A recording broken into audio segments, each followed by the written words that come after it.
जिसका तलाक हो चुका है और उसके तलाक के कागज़ उसके हाथ में हैं, अपने घर आती है पति के साथ में उस दहलीज पर, जिस दहलीज को उसको हमेशा के लिए छोड़ना है। अपने एक-एक सामान को देखती है और सामान को देख-देख कर उसकी आँखें भर जाती हैं। माँ बोलती है जल्दी करो देर हो रही है, लेकिन जो बेटी ने जो जवाब दिया माँ को, माँ बाहर खड़ी है और बोलती है क्या देख रही हो, क्या निहार रही हो घर को, अरे छोड़ो चलो टाइम हो रहा है। बेटी ने आखिर ऐसा क्या जवाब दे दिया कि माँ को उल्टे पांव वहाँ से जाना पड़ गया, जो कि माँ साथ में बेटी को लेकर जाने वाली थी अपने घर, तलाकशुदा बेटी को। आखिर क्या हुआ था? ये भावुक कर देने वाली कहानी है पति पत्नी की, कैसे एक पत्नी ने अपने घर को दोबारा से वसा दिया, तलाक के कागज़ फेंक देती है फाड़ के। क्या है आखिर जानने के लिए बने रहेगा पूरी वीडियो में। आप सभी को मेरा प्रणाम, मैं सरिता राठौर। कैसे हैं आप सभी? आज की जो मैं घटना आप सभी के समक्ष लेके आई हूँ वो झारखंड की है। झारखंड की रहने वाली एक मधु नाम की लड़की, जो कि बेहद ही खूबसूरत थी, खूबसूरत के साथ साथ में पढ़ी लिखी भी थी, लेकिन जो उसकी माँ थी वो सौतेली माँ थी। अब जो सौतेली माँ थी उसका जो स्वभाव था, नेचर था, हमेशा ही बेटी के प्रति उतना अच्छा नहीं था जितना होना चाहिए था। लेकिन फिर भी जो मधु थी चीज़ों को इग्नोर किया करती थी, कह रही जाने दो, जो भी है मेरी माँ तो नहीं है, जैसी भी है यही माँ है। मधु ने कभी भी भेदभाव नहीं किया कि ये मेरी माँ नहीं है। मधु ने हमेशा अपनी माँ की तरह ही उसको प्यार किया। लेकिन जो मधु की माँ थी थोड़ा बहुत रहता था, अपनी बेटी के लिए अलग प्रेम था और जो सौतेली बेटी थी उसके प्रति थोड़ा सा अलग प्रेम था। ये मधु बखूबी समझती थी कि मेरी माँ मुझसे उतना प्रेम नहीं करती जितने कि छोटे भाई बहनों से करती है। मधु लेकिन कभी भी नहीं बोलती थी कि ऐसा, जताती नहीं थी, ना ही कभी दिखाया उसने कि मेरे साथ में ये दुर्व्यवहार हो रहा है या गलत हो रहा है मेरे साथ। सीधी सादी मधु थी। मधु जैसे ही जैसे बड़ी होती है उसके पिता एक रिश्ता देखते हैं और उस रिश्ता देखते हैं, जो लड़का था शिवम, शिवम को देखने जब जाते हैं तो शिवम का जो घर था, फैमिली थी, काफ़ी अच्छी फैमिली थी, लेकिन शिवम जो गांव में घर था वहाँ से वो दोनों, जो शिवम था बाहर जॉब करता था, गांव से एक जो ज़िला पड़ता था वहाँ पर उसने कमरा ले रखा था और कमरा लेने के बाद में वो वहाँ से जॉब करके और फिर कुछ समय बाद अपने घर पे भी जाया करता था, अक्सर उसका जाना आना होता था। लेकिन जब देखने वाले आते हैं शिवम को तो देखते हैं, मधु को देखते हैं, दोनों लड़का लड़की पक्ष में दोनों को एक दूसरे को पसंद करते हैं। उसके बाद में उनकी शादी फिक्स हो जाती है। जब शादी फिक्स हो जाती है तो जो शिवम था वो अच्छी खासी जॉब कर रहा था। यहाँ मधु भी पढ़ी लिखी थी और वो भी सोच रही थी कि मैं भी कुछ करूँगी शादी के बाद में, क्योंकि गांव में तो हमेशा नहीं रहना होगा, पति के साथ में ही रहना होगा। तो मधु ने भी प्लानिंग सोच ली थी कि हाँ सही है, सब कुछ अच्छा था। शादी की डेट फिक्स हो जाती है और शादी की तारीख भी आ जाती है, दोनों की शादी हो जाती है। जब दोनों की शादी हो जाती है दोनों बहुत खुश होते हैं और जो जोड़ी थी बहुत ही खूबसूरत थी, जो भी देखता बोलते बहुत सुंदर जोड़ी है। यहाँ पर जब मधु ससुराल जाती है, शिवम जो पति है उसके ससुराल अपने घर पे जाती है, ससुराल में रहती है, जाके सास की सेवा करती है, सब कुछ। लेकिन शिवम जब बाहर काम करता है, सिटी में रहता है, तो उसको खाने की दिक्कत और वो सब दिक्कत, तो सासू माँ ने बोला कि ऐसा करो आप साथ में चली जाओ और दोनों लोग वहाँ रहो जाके, हम तो अपना यहाँ कर ही रहे हैं और मैं इतनी भी बूढ़ी नहीं हो गई कि अभी मुझे सेवा की ज़रूरत है। जब सेवा की ज़रूरत हो जब आ जाना, तो नहीं तो हम ही आ जाएंगे वहाँ पर, ऐसा सासू माँ बोल देती हैं। जो मधु होती है काफ़ी खुश होती है कि जो मेरा ससुराल पक्ष है काफ़ी अच्छा है। यहाँ पर दोनों शिवम और मधु चले जाते हैं एक साथ रहने के लिए। जब साथ में जाते हैं रहने के लिए काफ़ी अच्छा चल रहा था। मधु बोलती है कि ऐसा करिएगा कि मैं भी जॉब करूँगी, आप पूरे दिन ऑफिस में चले जाते हैं और मैं घर पे अकेली बैठी रहती हूँ, क्या करूँ क्या नहीं करूँ, टाइम नहीं व्यतीत होता है। उसके लिए मुझे भी कुछ काम करना है, मुझे भी जॉब करनी है। शिवम बताता है पहली बात तो आपको जॉब की ज़रूरत नहीं, मैं खुद इतना कमाता हूँ, क्या करूँगी जॉब करके। फिर मधु ने बोला कि नहीं नहीं मुझे जॉब करनी है। मधु फिर शिवम दोनों ही राज़ी हो जाते हैं और जॉब के लिए बोल देते हैं और जब जॉब के लिए राज़ी हो जाते हैं पति पत्नी दोनों जॉब करने जाने लगते हैं। इसके बाद में क्या होता है कि कुछ समय बाद मधु प्रेग्नेंट हो जाती है। अब जब मधु प्रेग्नेंट हो जाती है कुछ समय तो वो हैंडल करती है कि जॉब आना जाना। शिवम ने मना किया कि ऐसा करो, आप जॉब छोड़ दीजिए, अभी आपकी जो हालत है वो सही नहीं है और घर पे ही रहिएगा। मधु बात मान लेती है और जॉब छोड़ के अपने पति के साथ में अच्छे से रहने लगती है। कुछ समय व्यतीत होता है, बहुत सब कुछ बहुत अच्छे से चल रहा था, लेकिन जैसे ही बेटी का जन्म होता है घर में, क्योंकि दोनों पति पत्नी थे अकेले, और फिर जब बेटी हो गई तो कुछ चीज़ें जिम्मेदारियां भी बढ़ जाती हैं, कोई भी हो, पति हो पत्नी हो। तो एक बेटी का जन्म होता है, बहुत खुश थे, लेकिन जैसे ही जिम्मेदारियां बढ़ती हैं धीरे धीरे धीरे धीरे उन दोनों में भी नोक झोंक होने लगती है। जब नोक झोंक होने लगती है और चीज़ें पहले से बदलना शुरू हो जाती हैं, माँ से बोलती हैं कि माँ ऐसा ऐसा है यहाँ पर। माँ बोलती है कि माँ का जो रिस्पॉन्स था वो अच्छा नहीं था, हमेशा भड़काने वाली चीज़ें माँ ने जब बोली तो मधु भी समझ गई थी कि माँ ऐसा क्यों बोलती हैं। इग्नोर किया चीज़ों को। चलिए, हर एक रिश्ते में थोड़ी बहुत नोक-झोंक होती रहती है, लेकिन चीज़ें जब ज़्यादा बढ़ने लगती हैं तब कहीं जाके व्यक्ति को लगता है कि अब नहीं चीज़ें बर्दाश्त हो रही। यही यहाँ पर हो रहा था। शिवम जो था काफ़ी चिड़चिड़ापन होने लग गया था, मधु के अंदर भी काफ़ी चिड़चिड़ापन आने लग गया था। मधु लग रहा है कि ये सारा कुछ मैं ही अकेले देखना पड़ रहा है, क्योंकि रात में जब बच्ची जागती थी शिवम की नींद डिस्टर्ब हुआ करती, तो बोलता था कि इसको चुप कराओ, और ये नींद ख़राब करती है मेरी। तो मधु भी भड़क जाती थी कि बच्ची मेरी नहीं तुम्हारी भी है, तुम्हारे भी कुछ कर्तव्य, तुम्हारे भी कुछ फ़र्ज़ हैं इसके लिए। मैं जाग रही हूँ तो अगर आपकी नींद ख़राब हो रही है तो क्या प्रॉब्लम है। ये सारी चीज़ें उनको झगड़ा पैदा कर रही थी। बल्कि एक बच्चा, बोलते हैं कि जब बच्चा जीवन में आता है खुशियाँ लेकर आता है।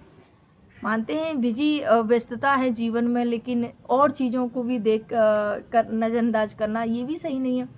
यहाँ जब इन लोगों के झगड़े होने लगते हैं, एक दिन क्या होता है, कुछ बात होती है, ससुराल पक्ष से बात शुरू होकर इन दोनों के बीच में आ जाती है कि ऐसा ऐसा ये जो भी है, इन दोनों में झगड़ा हो जाता है।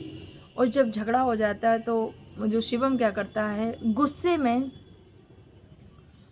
पानी की जो बोतल थी वो फेंक के मार देता है मधु के। जो वो बोतल फेंक के मारता है, बोतल तो लगी नहीं, छूती हुई निकल जाती है।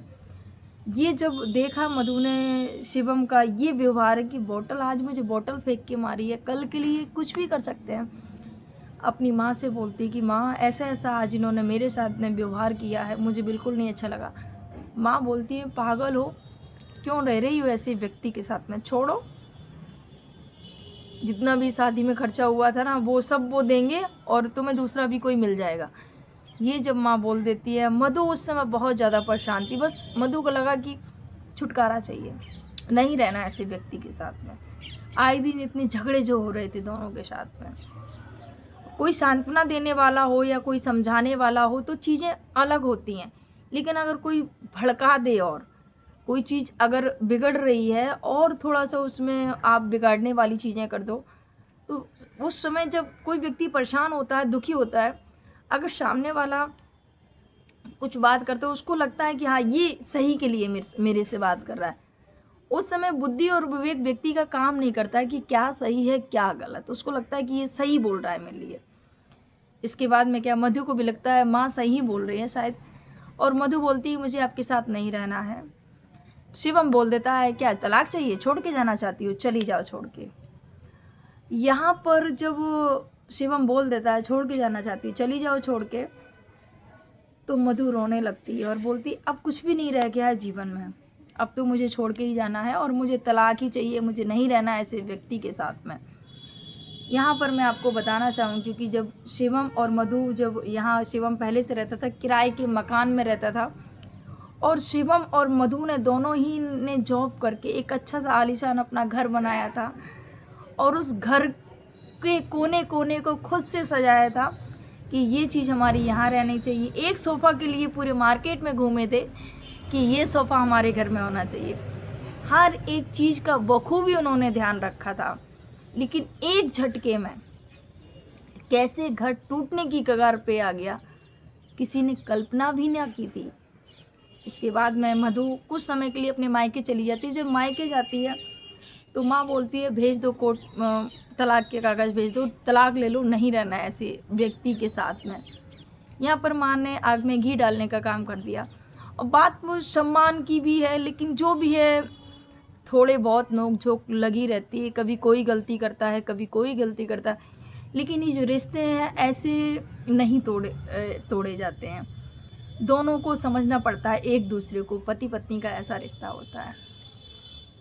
यहाँ पर जब कोर्ट में तलाक की अर्जी दी जाती है, कागज़ जाते हैं, मधु ने साइन किया, शिवम ने साइन कर दिए, दोनों ने साइन किए, दोनों तारीखों पर आने लगे।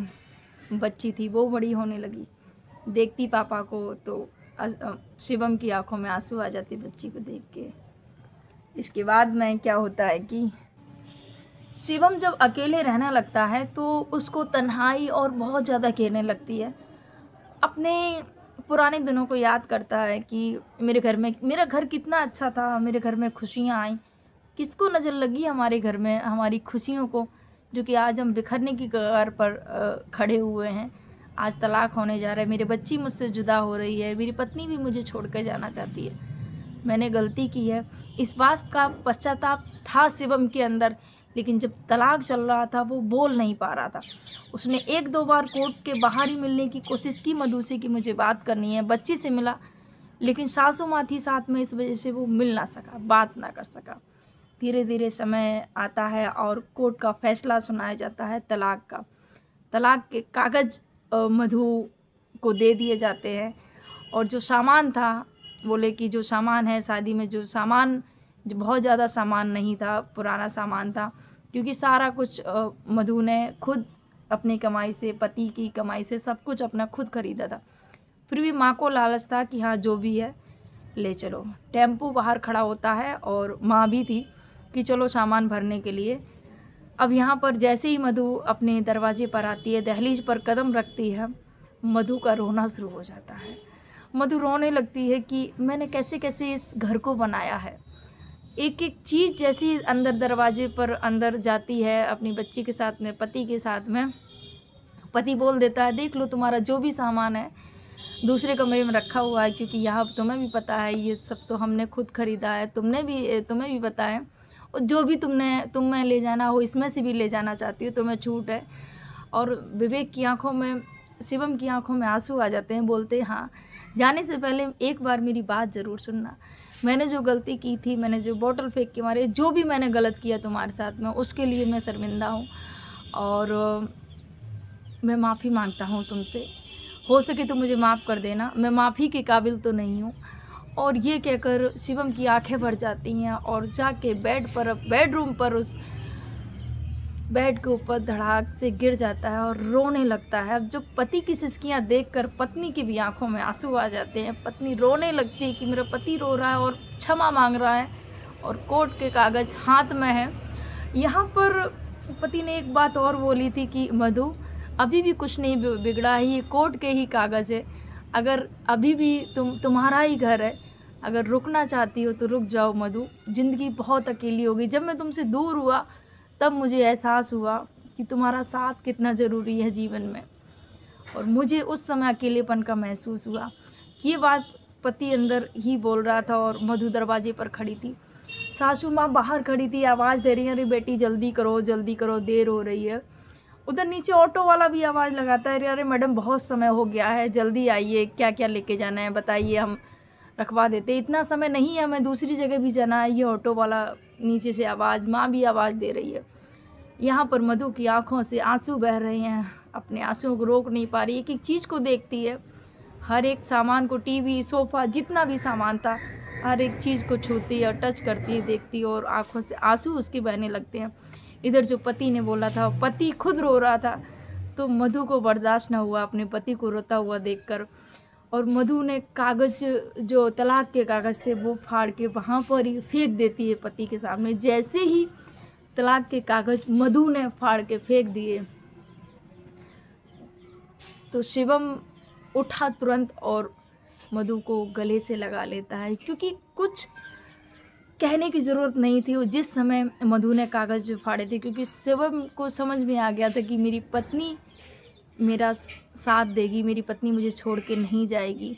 और एक शिवम के चेहरे पर चमक थी, एक खुशी थी, और अपने पति पत्नी को गले से लगा लेता है और फूट फूट कर रोने लगता है कि दोबारा कभी भी गलती नहीं करूँगा, तुम भी मुझसे वादा करोगी, मुझे कभी अकेला छोड़ कर नहीं जाओगी। दोनों पति पत्नी आपस में एक दूसरे से वादा करते हैं और एक दूसरे की रिस्पेक्ट करने का भी वादा करते हैं। कभी भी एक दूसरे को डिस्पेक्ट नहीं करना, हमेशा सम्मान करना है। कभी भी एक दूसरे से गलत शब्द नहीं बोलने हैं। बहुत सारे उन्होंने वादे किए। और माँ से बोला कि माँ, मधु बोलती है माँ अब मुझे नहीं जाना है, आप जा सकती हो। ये जब माँ सुनती है कि मेरी बेटी नहीं जाएगी, पहले तो गुस्सा आता है, उसके बाद में बोलती है कि जो भी है, बेटी का घर जो बिखर रहा था वो फिर से बस गया। और माँ थोड़ी सी गुस्से में, पर उसके भी चेहरे पर हल्की सी मुस्कान थी कि एक घर जो उजड़ने से वो बच गया।